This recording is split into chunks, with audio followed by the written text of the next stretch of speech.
dando sequência hoje, a nossa palestra vai ser com a doutora Mary Coinoto. Para quem não conhece, ele é médico homeopata, foi professor da casa, palestrante aqui há muito tempo. E então convido a doutora Mary para iniciar o Evangelho da Noite. Muito bom, boa noite a todos. Um grande prazer estar aqui de volta onde eu comecei. A primeira palestra minha numa casa espírita foi aqui nessa sala, né? Com o puxão de orelha ali da dona Leila, que falou vai. Eu falei, se você estiver junto eu vou. E aqui eu comecei assim a minha jornada espírita de maneira mais, assim, com maior afinco. Aprendi muito, né? Tem uma obsessora querida que eu nunca mais vou esquecer, né? A dona Lídia da livraria, que chegava assim, olha, esses 5 livros chegaram, leia e vê o que você acha. Eu tinha facilidade para ler rápido, né? Então assim, só ia absorvendo. Uma afinidade muito grande com essa equipe espiritual maravilhosa que está toda presente aqui, né? Tanto os que estão trabalhando mais diretamente, quanto aqueles que estão trabalhando mais à distância, né? E é uma grande alegria encontrar aqui, rever na realidade tantos amigos, né? Porque nós somos uma família espiritual. As casas espíritas, né? Além de uma agência de empregos sim, pessoal. Se aqui estar desempregado é uma coisa complicada, chegar do lado de lá desempregado é muito pior. Então aproveitem, né? E a nossa gratidão a todos os fundadores da casa. A gente se esquece muito quando você está numa casa participando, você se esquece de agradecer aqueles que com tanta dificuldade, como sempre, deram início a um trabalho. Então a nossa gratidão a todos e a todas, né? Que fundaram esta casa, que começaram, né? E que se mantém. E o nosso tema de hoje, o tema que foi escolhido, cabe muito bem até nas comemorações do dia de hoje. A Páscoa, né? O momento de reciclagem interna, né? De cada um de nós, um momento de transmutação, derivou muito para reuniões familiares, né? Então o nosso assunto de hoje é vida em família. E para a gente entender, na realidade, como, então dá para a gente ir bem lá atrás, né? Quando Jesus aceitou e foi incumbido, né, de desenvolver o que eu na brincadeira chamo de projeto ser humano. Ele acolheu, né, um número muito grande de espíritos transviados, né, oferecendo a eles a oportunidade de um desenvolvimento, né, nesta dimensão. Neste corpo que na realidade é uma prisão, né? Quando nós estamos no corpo físico, nós temos na realidade tudo limitado. Mas é uma oficina impressionante de desenvolvimento espiritual. Então, pessoal, aproveitem muito, muito todas as experiências das vivências cotidianas. Tudo que cada um de nós precisa está no nosso cotidiano. É nesta oficina de corpo físico que nós aprendemos e desenvolvemos coisas que jamais vamos aprender em livros, jamais vamos aprender em bancos escolares. Então eu brinco que eu não quero mais pensar em voo, eu quero tirar meu diplominha de minhoca primeiro, né? É nessa oficina que nós desenvolvemos compreensão, tolerância, paciência, principalmente uma qualidade que nós somos muito pobres, que é a perseverança. E voltando novamente à família, né? A família é uma oficina de amor, onde são reunidos, né, espíritos, alguns extremamente antagônicos, né? É onde os inimigos acabam sendo reunidos para serem, vamos dizer, para se moldarem, aprenderem a se amar. E é claro que tem que vir alguns com sintonia também, senão ia ficar uma coisa insuportável, né? É por isso que quando a gente tem uma família um pouquinho mais numerosa, sempre tem aqueles que se afinizam mais e tem aqueles que têm uma dificuldade maior, né, de aproximação, de perdão.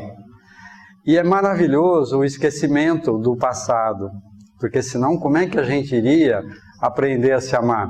Então, esse esquecimento permite que, vamos dizer, você acolha nos braços um forte inimigo do passado. Como que você iria aprender a amar, a perdoar, se você soubesse que em existências anteriores ele tinha roubado tudo que você possuía, tinha te machucado, tinha feito na realidade desatinos, né? E mesmo aquelas criaturas ainda com nível de consciência mais baixo, aquele bebezinho, aquela criaturinha incrível, né? Abranda corações. E alguns de nós aprontamos tanto uns com os outros que nós temos que aprender a dividir o mesmo corpo. São os chipófagos, aqueles que nascem, né, para aprender a dividir o mesmo corpo. Hoje, com a tecnologia, já é possível separações assim, mas no passado isso não era possível. Então nós vamos falar um pouquinho de família. E o projeto de Jesus está dando certo, pessoal. Vai dar certo, mais do que está dando. Ó, até no nosso aperfeiçoamento estético. Eu não dou 40 anos, você não vai ver uma pessoa feia. A gente vai desencarnar, né? E os que vêm chegando, eles são um mais lindo do que o outro. Às vezes você olha o pai e a mãe e você fala, nossa, milagre, mutação genética. Como é que nasceu uma criança tão bonita desses dois, né? Muito mais inteligentes do que nós, muito mais preparados do que nós. Eu brinco que são, usando um jargão da escola, né? O CDF, aquela turma que rachou muito, se preparou muito antes de vir para cá, para pegar exatamente esse mundo que nós estamos legando para eles, muito difícil. Hoje ser criança e jovem é absurdamente difícil, principalmente eu acho que talvez uma das piores gerações que já pisaram nesse planeta foi a minha, a turma de 45 a 81. O que nós fizemos?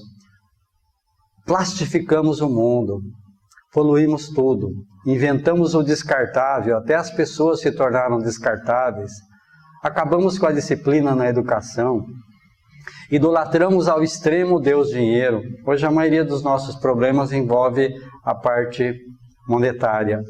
E legamos valores assim muito pobres em termos de evolução ético-moral para as nossas crianças.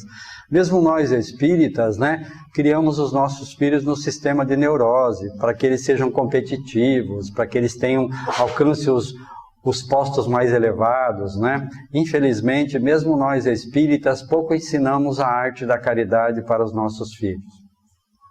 Então, nós temos que fazer o meia-culpa, né, com relação a essa nossa geração. As nossas crianças estão sendo criadas em regime de confinamento e de engorda. Nós somos tão gulosos que a gente construiu até em cima de rios. O momento agora é de refazer isso, né? O momento agora é de resgatar a família, resgatar o meio familiar. E a situação vai ficar, na realidade, um pouco mais complexa. Nessa vida nossa, um tanto quanto maluca, eu brinco que os meus filhos, né, foram da geração Xuxa, consumistas, né? Porque para a gente ir nessa correria, mulher trabalhando num lado, marido no outro, né? Ligava-se a televisão para poder distrair, né, as crianças. Então, até a gente fala assim, nossa, esse filho meu, graças a Deus que nunca me deu problema. O que é problema? São eles o problema ou somos nós, né? E a vida só dá aquilo que você é capaz de resolver. Então a gente fala assim, nossa, meus filhos nunca me deram um problema. Aí dá para pensar, ou você é um ser excepcional como educador, ou você não tinha a mínima capacidade para receber aqueles mais difíceis, aqueles mais complicados. Então é preciso que a gente comece a perceber sempre a vida como ela é, e não viver num sonho, né? O momento agora é um momento de muita realidade. Mas o projeto de Jesus, né, ele foi bem ousado. Ele resolveu, é raro, né? O universo todo está de olho nesse hospíciozinho aqui. Jesus identificou o seguinte, vamos desenvolver ao mesmo tempo a parte ético-moral e a parte cognitiva. Já deu zebra logo de cara, né? A parte ético-moral, a religião falou, dá aqui para mim, deu no que deu, né? A parte de desenvolvimento cognitivo, a ciência, dá aqui para mim, deu no que deu. Mas A molecadinha que vem vindo, esses espíritos, né, que estão chegando agora, eles vão colocar ordem na casa. Então isso aqui vai dar certo. Até tem um desses indianos aí, que eles têm um nome esquisito, os nossos também para eles são esquisitos, né? Mas ele falou uma coisa interessantíssima. Essa humanidade nunca esteve tão iluminada como no momento presente. Concordo com ele e dou um adendo, né? Na realidade, quem está trazendo muita luz para cá agora são esses pequenos que estão chegando. Essas safras novas, né? Porque eu brinco, na minha época, a gente contava safras de 10 em 10 anos. Geração dos anos 20, 30, 40, 50. Hoje a criança que nasce num mês é diferente da do mês seguinte ou do mês anterior. Eu trabalho há 40 anos com família, né? Eu atendo bebês hoje que já são capazes de ler pensamento. Nós estamos resgatando isso, sempre tivemos essa, mas ficou, na realidade, vamos dizer, bloqueado. Quem faz isso bonitinho são os animais que nos ajudam, principalmente o cão. Quem tem animaizinhos assim, se eles são capazes de ler os nossos pensamentos, tipo assim, você vai sair, né? E você, assim, sabe que ele vai ficar por ali, ele já está te esperando na porta. Eles conversam entre eles, né? A gente vai resgatar tudo isso. Imagina que lindo, a era da verdade está chegando com tudo, porque quando a gente começar a ler pensamento uns dos outros, adeus mentira. Acabou a mentira, né? Ainda bem que vem devagar, né? Imagina se a gente começasse a ler o pensamento uns dos outros agora, de repente, haja buraco para a gente se esconder de vergonha uns dos outros. Porque a gente pensa uma coisa, fala outra e age de maneira completamente diferente do que foi pensado e do que foi dito. Então, o projeto está caminhando, na realidade, muito bem, né? E ele fez uma comparação espetacular. Ele falou o seguinte, ó, a nossa vida íntima e a vida da humanidade é um quartinho cheio de imundície, de sujeira, de tranqueira, iluminado por uma lâmpada de 40 watts. Põe uma de 200.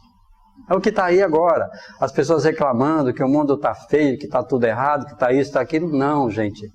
É a hora da verdade que liberta, ela está chegando com tudo, né? Então tudo aquilo que estava oculto, agora está vindo à tona. A gente tem um exemplo social feio e bonito. Operação Lava Jato. A relação entre o capital e os políticos sempre foi assim, só que antes ficava, na realidade, oculto, ficava escondido. Agora a gente tem que se preparar, né? Numa brincadeira, se a tal da mentira tinha perna curta, nem perna mais ela vai ter. E nesse aperfeiçoamento humano, né, eu vejo que daqui a alguns anos a gente vai ter a boca só de enfeite, porque não vai precisar mais falar. Quem cantou a bola disso uma vez lá atrás foi o Chico, que ia chegar um momento que os animais iam falar e os seres humanos não iam precisar mais falar. Quem tem animalzinho também, tem cachorro que praticamente fala, ou fala pela expressão. Tem alguns que têm uma expressão mais intensa, né, do que os donos. Então, e a nossa alimentação vai ser uma alimentação bem mais sutil, né?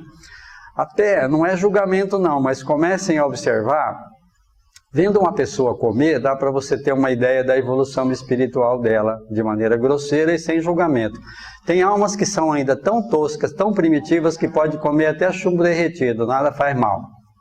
No popular, né? Mas à medida que você vai ascendendo, desmaterializando, né? Você vai ficando muito mais sensível. Aí sim. E o que a turma vai dizer? Nossa, você está doente, tem que ir no médico, você não pode comer nada, tudo te faz mal. Você tem que tomar omeprazol, né?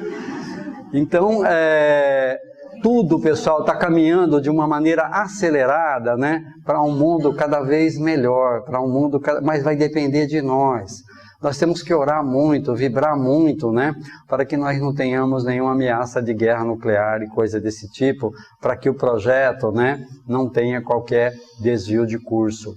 Mas e o que nós vamos fazer assim na nossa vida em família?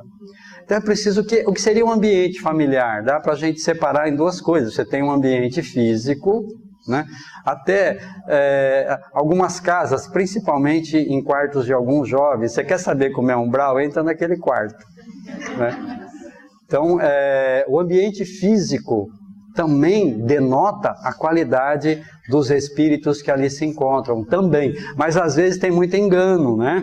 Tem muita maquiagem. Às vezes você tem um ambiente físico muito legalzinho, mas o ambiente espiritual é nojento. fétido, né? Porque como o André Luiz colocou muito nas suas obras, os nossos pensamentos, né? Os nossos sentimentos e principalmente as nossas palavras, né? Criam, se materializam, né? No ambiente, vamos chamar de espiritual. Então é preciso que a gente vigie muito, né? A qualidade do ambiente físico e a qualidade do ambiente espiritual. Aí o pessoal reclama, nossa, aqui todo mundo fala palavrão, todo mundo grita, todo mundo xinga, né? E só eu tenho que orar e limpar. Não adianta reclamar. Aquele que está mais capacitado, na realidade, vai ter que desempenhar a sua capacitação. Então, se você ora, você limpa, você cuida do ambiente espiritual e os outros não, né? Dê simplesmente o exemplo. E faça, não desista nunca, né? Sempre mantendo esse processo de limpeza. E também com relação... um dia o Chico também falou que ia chegar um momento em que os maus iam estar confinados, e os bons confinados e os maus à solta. E então hoje as casas têm alarme para tudo quanto é lado, e fio para tudo quanto é lado, né? E proteção e tudo, armada, isso, aquilo, mas as pessoas não se preocupam com os bandidos espirituais que têm permissão para entrar na casa de todo mundo o tempo todo, né? Tem casas que é a casa da Maria Joana, entra e sai quem quer. E agora a encrenca vai ser grande, pessoal. A vibração dessa dimensão está acelerando de tal forma, a vida de todo mundo está acelerada, né? Que vai ficando muito parecido com a vibração do chamado plano espiritual. Quem sabe daqui a uns anos, não muito, 30, 40 anos, você vai cumprimentar uma pessoa, você vai falar, escuta, muito prazer, você é encarnado ou desencarnado? Então, esse processo de aceleração está trazendo muito... Emmanuel fez uma separação interessante, né? Entre mediunismo e mediunidade. Então, esse mediunismo, essa capacidade que todos nós temos de acessar a outra dimensão, né? Vai ampliar muito. E isso vai trazer muita encrenca nos lares, né? E por quê? De repente você tem alguém ali com essa facilidade, né? E como não há vigilância, os desencarnados que não têm um nível de consciência adequado ainda, eles vão começar a criar discórdias, a criar intrigas, né? A criar, na realidade, muitos problemas. Mediunidade já é encrenca pura, viu, pessoal? Mediunidade já é compromisso. Como que se institui a mediunidade? Para a maioria de nós. Tem alguns, né, como os médiuns mais antigos, aqueles que realmente assumiram a mediunidade de vez mesmo nessa existência. Vamos pegar 2 ícones, mas a gente tem aí centenas ou até milhares deles, né? O Chico e o Divaldo, né? Uma Ivone Pereira. Então, assumiram na realidade isso. Então, a mediunidade deles inicial foi bem lá para trás, né? Eles podem ter tido 3, 4, 5, 10 existências assumindo a mediunidade. Então, como é que começa? Você acessa um pouquinho do que você aprontou lá para trás. Para nossa, eu queimei aquela aldeia inteira, eu cortei pernas, eu menti, aquela pessoa morreu lá na prisão. Para mim aprender mesmo, deixar a mão vamos dizer, assim, de aprontar, aí eu tenho que vir com a orelha na testa, um braço nas costas. O que vão dizer para a gente é o seguinte, para quê, meu filho? Besteira. Vamos arrumar uma situação onde você possa ser muito útil sem receber nada em troca. Você topa? Topa. O que eles fazem? Põe chip, pessoal, é chip. A gente tem que vir para a realidade atual. Toda a tecnologia que nós temos vem de lá para cá. A gente não inventa nada aqui, vem tudo de lá para cá. Aí põe um chip, o sujeito vê o que os outros não vê, põe outro chip, o braço escreve sozinho, né? Depois de tanto se comprometer com aquilo, você incorpora isso no seu DNA. Aí sim passa a ser uma aquisição do espírito. E por quê? Porque ele recebeu isso e na realidade ele praticou, né? E aí ele passa, vamos dizer, na realidade aquilo passa a fazer parte dele. Só que boa parte dos médiums são caloteiros. Chega aqui e não cumpre o contrato, porque senta-se lá e assina mesmo, né? Então aqueles que, vamos dizer, os parceiros do outro lado, têm necessidade dele para poder trabalhar, porque eles também estão endividados, né? Eles, vamos dizer, na realidade não ajudam assim à toa, eles estão endividados. Aí chega aqui o médium, tá? Mente que tem medo, mente que não tem tempo e cai fora. Até pouco tempo atrás, o que eles faziam, né? Vamos ajudar essa pessoa, dar uma rasteirinha, tem um problema, tem outro, aí o sujeito acaba caindo num centro espírita ou algo parecido, aí eles vão falar, olha, é assim, assim, assim, você tem na realidade que assumir esse seu compromisso, tá? Agora está complicado, pessoal, a coisa do lado de lá está fervendo igual aqui, então os contratantes do lado de lá estão falando, ó, se vira, não quero mais saber, você não tem jeito, né? E todo médium, né, que não estiver cumprindo o seu compromisso tem um destino quase que certo, o hospital psiquiátrico. Então, é preciso aprender, né? O que é educação mediúnica? Educação mediúnica é você aprender a regular esse processo, que no começo é muito complicado, né? O médium, dá para a gente fazer uma brincadeira, o médium é um poste de luz numa noite escura. Os desencarnados são as mariposas ali em torno. Você espanta 10, aparece 50. Você espanta 50, aparece 100. Então, o que seria educação mediúnica? É você aprender a ligar e desligar essa chavinha e falar, ó, a gente vai trabalhar junto tal dia, em tal horário, assim. Fora disso, não chegue perto, porque meu livre-arbítrio, a vida é minha, né? Então, eu tenho o direito de fazer isso do jeito que melhor eu queira e desejem. Então, só para colocar para vocês, que é preciso que vocês tenham, na realidade, bastante vigilância com relação ao meio familiar. Às vezes, a maioria daqui vai ter que aprender a fazer desobsessão em casa. Com cuidado, como, né? Especialmente as crianças vêm vindo com isso muito aberto, às vezes o sujeito está ali tendo um verdadeiro assalto mediúnico, no olhar dá para você perceber que tem uma entidade ali por trás daquilo. Então, negocia, encaminha para cá, encaminha para outro local onde vocês tenham na realidade participação, né? Então agora, o médium que realmente assumiu a tarefa, ele vai ter que fazer isso 24 horas por dia. Não é só na casa espírita, não. Você vai ter que fazer no seu trabalho, na sua vida em família, na rua, em todos os lugares. Mas muito cuidado, pessoal, para não se meter onde não são chamados. Porque a maioria das pessoas nem orar sabe. Por quê? Você tem que pedir autorização para intervir naquele processo daquela pessoa. Senão, de repente, você começa a se achar que você já está com poder, porque a gente vai desenvolvendo esse poder de interferir, né? E aí chega alguém e fala assim, nossa, você ora pela minha tia que está lá na UTI? Tudo bem, não se esqueçam de pedir autorização para essa senhora. E por quê? Porque ela está desse jeito, porque ela quis. Sorte, azar, destino, tudo isso é besteira, pessoal. E a hora que você intervém, nunca peça para a pessoa não desencarnar, porque se você tiver essa capacidade, muitos têm, e ela viver mais 6 meses, você vai ser responsável por tudo que aconteceu nesses 6 meses. Tá? Então, aí o que eu vou fazer então com essa energia, com esse amor que eu vou mandar? Entrega para quem sabe o que fazer, para quem está ali com o código de barra da pessoa que tem acesso ao prontuário dela. Aí eles vão fazer exatamente aquilo que seja o melhor para ela, e não aquilo que a gente acha que é o melhor.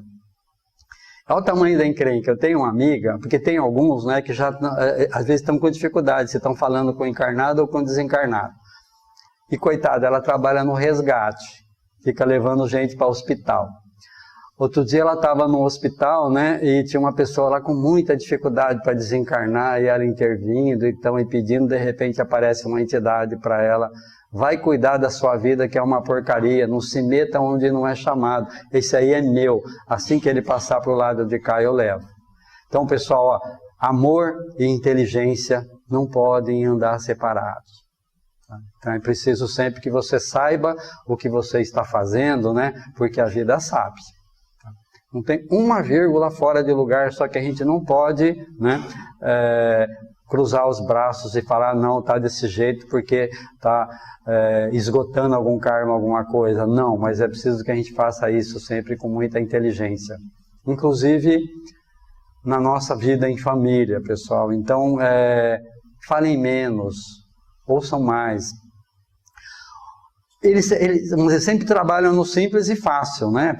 Até a justiça natural, inicial, até que foi bem pontual. Era a lei de talião, bateu, levou, né? Que cortou a perna de alguém, na próxima alguém vai cortar a dela. Aí Jesus veio com aquele jeitinho dele e falou, pessoal, olha, tem um jeito mais fácil, olha, tem uma coisa chamada perdão, amor, caridade, e você pode parcelar isso em quantas vezes você quiser, o conceito de reencarnação, tá? Então, veio Jesus e já mostrou pra gente que tem um caminho diferente, tem um caminho mais fácil. Na parte da educação, a ideia deles inicial também foi muito boa, né? Vem alguém, aprende mais, vive um tempo e depois pega os aluninhos que são os filhos, né? Para poder facilitar o processo. Deu tudo errado. Quase tudo que nós temos de atrapalhada hoje na nossa vida é por causa da educação. A nossa educação atual, e sempre foi assim, tem 4 pilares básicos. Medo. Observem assim, até as letras das canções de ninar antigas, era para meter medo mesmo, porque com medo você controla o outro, né? O bicho papão e tal. O antigo respeito com as outras gerações não tinha nada de respeito conquistado, era medo, né? Então é medo, mentira, a gente mente o dia inteirinho e não percebe mais. Principalmente para nós mesmos, não tem criatura para quem nós mais mentimos do que para nós mesmos. E muito cuidado, que vai ter muita gente caindo nessa armadilha. Eu vou estar muito bem quando eu desencarnar, eu sou uma pessoa boa, eu nunca fiz mal nenhum para ninguém. Grande coisa, isso é obrigação, não vale nada, não conta nada para os dias atuais. Não fazer o mal não tem nada a ver com fazer o bem, são coisas completamente distintas, né? Então a nossa autoimagem é completamente deformada. Vou fazer uma brincadeira para vocês que eu estou aprendendo isso agora, eu quero passar para o máximo de pessoas que eu consiga. Comecem a dar susto em vocês mesmos, né? Vamos dizer, toda vez que vocês se desculpam é mentira, toda vez que vocês se justificam é mentira. Comecem a observar, mentira mesmo, né? Só que a gente mente para nós mesmos. Eu não sabia. Quem não sabia, não tem um único espírito nesse planeta, mesmo encarcerado na loucura, numa esquizofrenia e coisa e tal, que não saiba o que é certo e o que é errado. São milhões de anos que nós, na realidade, já temos, né, inscritos em nós tudo isso. E o autoconhecimento é, na realidade, a grande emergência nossa. Porque nós temos uma ideia completamente errada a nosso respeito. E, assim, o autoconhecimento, ele tem várias fases, né? Na primeira fase, a fase primitiva, você identifica as suas qualidades negativas mais chatas. Orgulho, inveja, intolerância, arrogância, ansiedade, medo. Ansiedade, gente, sabe qual é o nome verdadeiro da ansiedade? É ganância. Nunca houve tanto espírito ganancioso reencarnado junto como agora. Não é só ganância de grana, é tanta novidade, tanta coisa que você quer usufruir de tudo, que você fica naquela angústia e você traz a respiração aqui para cima. Principalmente tem jovens sendo tratados como asmáticos, mas não tem nada de asma, é só a ganância, é só a ansiedade. Então, essas qualidades mais, vamos dizer, primitivas, dá para a gente ir percebendo se a gente quiser. Mas depois tem um estágio acima, que é você desmascarar aquilo que você achava que era qualidade. E que na realidade é qualidade, mas não é o que você imaginava. É que está tudo tão misturado nas emoções, nos sentimentos. Vou dar um exemplo para vocês de uma coisa que eu me defrontei comigo. Eu nunca gostei de ser servido, nunca. Desde pequenininha, num lugar, já estava ajudando, participando. Eu achava isso aí legal, eu sou um cara disponível, tudo. Não é tanto assim, não. Eu sou manipulador, eu sou controlador, eu utilizo tudo isso para ficar de bem com o público externo, né? É como eu achava que, nossa, eu quero tudo perfeito, tudo certinho, né? O perfeccionista, além de orgulhoso, ele é burro. Meu caso, né? Vamos dizer, por que ele é orgulhoso? O perfeccionista não tolera ser pego em erro para não ser cobrado. Tá? E é burro por quê? Para executar a mesma tarefa que um outro, ele gasta o triplo de energia. É como uma pessoa mentirosa. Quanto mais mentirosa for a pessoa, mais ela vai se cansar, ela vai se queixar de cansaço. Porque a mentira dá uma canseira para você manter aquilo. Aí depois você conta uma outra mentira em cima daquela, uma outra, e isso leva a um esgotamento muito grande, né? Então se alguém falar assim, nossa, eu estou num cansaço tão grande, já fica esperto. Né? Então lá vem coisa, né? Então você comecem a observar. E olha onde a gente pisou na bola feio, né? Olha, vocês me avisam aí quando eu estiver estourando o tempo, que eu não olhei quando eu estava no relógio, tá? Vocês me dão um alô. Então, a nossa obrigação de pais seria estudar o espírito que está chegando, porque nos primeiros anos a gente está na vitrine. Tudo que você veio corrigir, consertar, está escancarado para quem quiser ler. Só que o que a gente faz, porque dá o tal do trabalho, né? Ah, puxou não sei para quem. Se é coisa mais ou menos boa, puxou para o teu lado da família. Se for coisa que não é legal, puxou para o outro lado, né? É da idade, depois passa. Nada passa com a idade. Fica só escondido e camuflado, mas aquilo vai continuar ali, né? Então, se nós estudássemos os nossos filhos, a gente poderia ajudar esses espíritos a desenvolverem, né, o projeto de vida deles bem mais rápido, de maneira bem mais eficiente. Então, procurem, né, quem tem filho pequeno, quem tem neto, né, você procura estudar, na realidade, esse espírito. Coisas gravíssimas poderiam ser evitadas. A gente faz pela metade, né? Tem gente que fala assim, nossa, que olhos tristes que tem essa criança. Pronto, você acabou de diagnosticar uma criatura que vai passar pela depressão. Não tem fuga, né? Vai acontecer para resolver e virar a página. Crianças com medo fora do contexto vão passar pelo pânico cada vez mais cedo. Aquela criança meiguinha que do nada arranha a mãe e puxa os cabelos, opa, psicopata. No momento de confronto vai machucar alguém, vai bater, vai apanhar, vai matar ou vai morrer. Mas estudem também as qualidades que estão trazidas para que a pessoa realmente desenvolva o projeto de vida que ela veio aqui fazer. Para que não haja tanta gente no futuro na profissão totalmente errada, que não gostem do trabalho, aquela farra, aquela festa na sexta-feira e segunda-feira tem gente tudo em depressão porque não gostam de trabalhar, estão na profissão errada, né? Então, estudem esses que estão chegando. E depois, na velhice, você volta para a vitrine, né? As máscaras caem todas, tem idosos que pareciam criaturas lindas, maravilhosas, depois chuta até animal. Uma pessoa má. Era má, só que ficava oculta pelas máscaras. Não tem nada a ver com esclerose, com nada. O espírito volta para a vitrine. Só que depois a gente faz com o idoso a mesma coisa que a gente faz com as crianças. Em vez de ajudar, atrapalha. E tem alguns de nós, né, que ficamos com fases tão mal resolvidas da infância, por causa da educação, que voltamos a usar fralda. Não houve, na realidade, a sequência de evolução. Nosso tempo é curto, é um assunto que dá para falar uma semana, né? Mas prestem atenção uns nos outros, amem-se, respeitem-se, aprendam a ouvir para depois falar. Combinem, ó, então agora eu estou falando, você escuta. Assim que eu acabar de falar, aí você fala o que você tem que dizer. Tá? Então, muita paz, muita luz e que nós consigamos, né, reformular sempre o nosso ambiente familiar, o nosso ambiente doméstico. A hora que tiver tudo muito difícil, chega assim e fala, deixa eu te dar um abraço. A pessoa vai ficar até espantada, porque não me deu vontade. Abracem-se, beijem-se, o corpo físico tem essa função também, né, de espalhar amor, de acolher, de acolhimento, muita paz, muita luz e nossa eterna gratidão a todos os que deram origem a esta casa maravilhosa, né?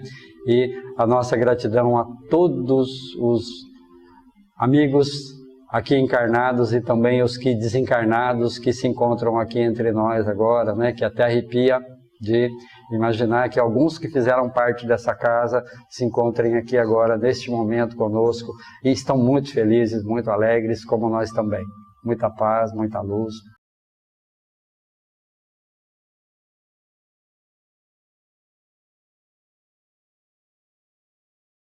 Hoje é um dia especial, não é? Nós estamos aqui comemorando o aniversário dessa casa tão linda que nos recebe, nos acolhe.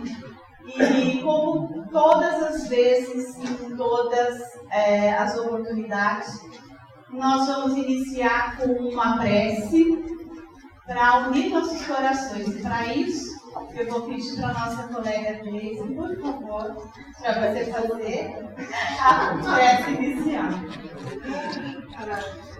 Você só me deixa emocionada mais. Boa noite a todos. É com muita alegria. Eu vou falar de mim. Eu estou aqui hoje. Como todos os dias, essa casa sempre me recebeu com os braços abertos. e eu tenho certeza que aqui estão sentindo a mesma alegria. Eu não vou me estender muito, porque nosso palestrante de hoje, para mim, vai ser matar muitas saudades. Então, nós vamos cerrando os nossos olhos materiais, né? E buscando no nosso pensamento, na nossa tela mental, a imagem de Jesus. Esse amigo nosso de todas as horas, de todos os momentos, que sempre está junto de nós. Nós é que nos afastamos muitas vezes dele. Mas ele, como eu disse, é um amigo e está sempre do nosso lado. Que na noite de hoje, no nosso trabalho, não deixa de ser mais uma tarefa. Vamos agradecer por aqui estarmos. E vamos pedindo à sua mãe Maria que nos envolva, nos acalente como filhos que somos. Ave Maria, cheia de graça, o Senhor é convosco. Bendita sois vós entre as mulheres, bendito é o fruto do nosso ventre, nos trouxe o nosso amigo Jesus. Santa Maria, Mãe de Deus, rogai por todo o universo, hoje e por toda a eternidade. Que Deus nos abençoe e fique em paz. E assim. E agora, com esse sentimento melhor dentro de cada um de nós, vamos nos recolhendo em prece, nos envolvendo com a luz que vem do coração amoroso de Jesus, com toda a espiritualidade presente, com os companheiros que passaram por essa casa, como o doutor Américo mencionou. Receba do nosso coração um abraço com muito carinho, com muita paz. E o nosso coração envolvido em gratidão, nós vamos levando para as nossas companheiras aqui presentes, fundadoras dessa casa, que nos ensinaram os primeiros passos dentro da doutrina dos Espíritos, e outras companheiras que não presente, mas presente em nosso coração, que receba esse sentimento maior de gratidão, nos oferecer tantas benesses. E com o nosso coração unido, com a lembrança da nossa música, feita para esta casa de oração, nós vamos com muita gratidão a Dr. Monteiro, a irmão José, que aqui vieram hastear a bandeira da paz e a bandeira da fé. Foi esta mensagem que recebemos, que esta bandeira está colocada no topo da nossa casa de oração. E nesse instante, Senhor, lembramos desses amigos, companheiros, que tanto fazem por cada um de nós. É uma noite de alegria, é uma noite de gratidão, é uma noite de muita felicidade em nosso coração, por estarmos aqui, por tudo que recebemos, por tudo que fazemos, por estarmos nesta união, nesta fraternidade e neste aprendizado. Acredito que todos os corações se encontram unidos e alegres. Por isso, nós te dizemos, Jesus, te agradecemos por todo o amparo do seu afeto, por alegria, Senhor, por esta luz e por este teto, pelo conforto e pelo pão, e porque nada tenhamos, Senhor, para dar-te as mãos divinas, trazemos em nossas mãos pequeninas o nosso coração. Ensina-nos, Mestre amado, a descobrir teu roteiro, para buscarmos primeiro aprender e a trabalhar, a cada dia, a cada hora. Conceda-nos, doce amigo, a bênção de estar contigo na bênção do nosso lar. Com esse sentimento, com esta amorosidade da espiritualidade, entregamos as mãos de Jesus para que distribua todas essas vibrações aonde houver mais necessidade. Com o nosso sentimento de gratidão por doutora América e por todas as companheiras presentes e por todos os trabalhadores dessa casa. Obrigada, Senhor. Paz a todos.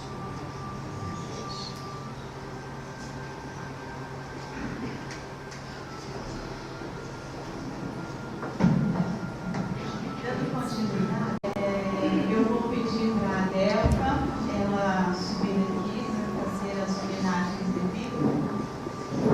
Aqueles que não tomaram passe no final, nós vamos ainda ter essa oportunidade. Tá bom? Boa noite a todos. Primeiramente agradecer a todos que estão aqui. É uma noite festiva, né? É uma noite de muita alegria.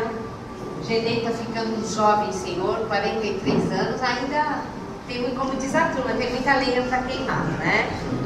Então, a gente quer fazer uma singela homenagem, porque nós sabemos que se tem essa casa de luz hoje, que trabalha, que estuda, que traz as pessoas, os espíritos, se consola, é por causa de vocês.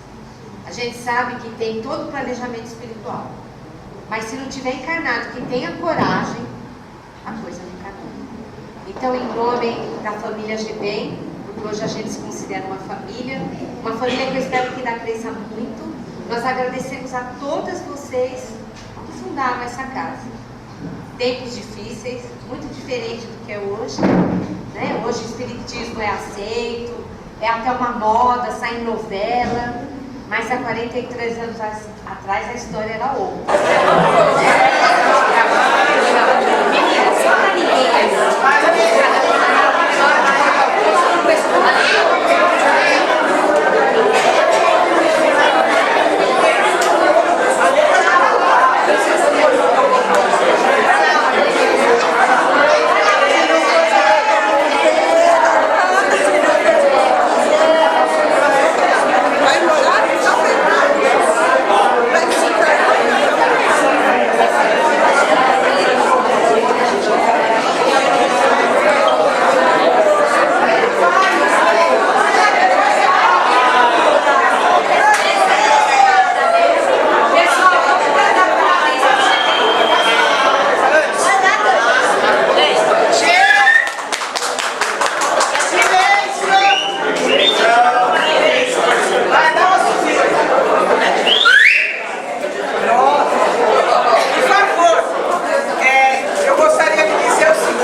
uma coisa assim que eu me emocionei demais.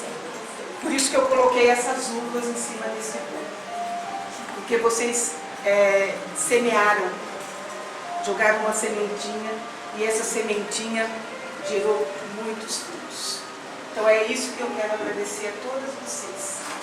Eu estou com a minha família aqui hoje, quase completa, faltam 2 pessoas. E eu devo muito a esta casa. Dona Helena sabe, Leila sabe, quem não deve? Marlene, todos sabem de quanto eu devo para esta casa, de quanto ela me ajudou. Então, quando eu faço esses bolos, eu recebo uma ajuda enorme da espiritualidade. As pretas velhas vêm, ajudam. Tem um menino que é Peralta, que a menina... Eu sabia! Que vem também e come os doces. É um prazer enorme colocar todo o amor aqui nesses pedacinhos. Então nós vamos comer amor. Vamos comer amor. Bolo de amor. É Muito obrigada a vocês que estão representando hoje as fundadoras dessa casa. Então vamos cantar parabéns para o aniversariante? Parabéns para você, essa data querida, muita felicidade, muitos anos de vida.